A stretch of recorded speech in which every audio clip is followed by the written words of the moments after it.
लक्षात घ्या. अशा पद्धतीने वेळ पैसा सर्व वाचवलं पाहिजे. दुसरी गोष्ट यातला महत्त्वाचा मुद्दा सांगतो. आपण असे काही डॉक्टरांचे नजदीक हे असतात, रिसेप्शनिस्ट म्हणा किंवा असिस्टंट डॉक्टर असतात काय ना काहीतरी, बरोबर का. अशा लोकांच्या आपल्या एमआरच्या तिथं ओळखी करून देणे किंवा मेडिकल स्टोअरवाला असू द्या, बरोबर का. किंवा तुम्ही तर दरवेळेस पूछू शकत नाही तिथं, बरोबर का.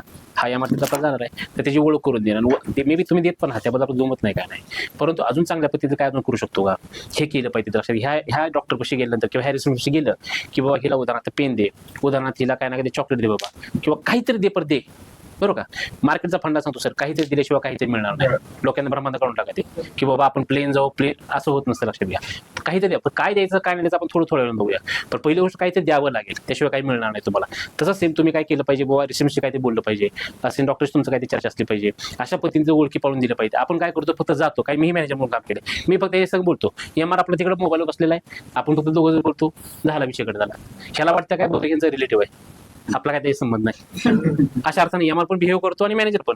त्याला घेतलं पाहिजे हातात धरून, ये बाबा तुझ्यासाठी हे करतोय का, तू हे कर. हळूहळू जशा पद्धतीने एक डॉक्टर जर त्याला त्या पद्धतीने जॉईन करून दिला, मे बी करून राहू दे बाजू, जॉईन करून दिला त्या पद्धतीनं, तर तो काय तुमचा वेळ पैसा सर्व कष्ट सर्व असेल. हा अजून ह्यात भरपूर मुद्दे आहेत, आपण शिरलं पाहिजे त्या पद्धतीनं.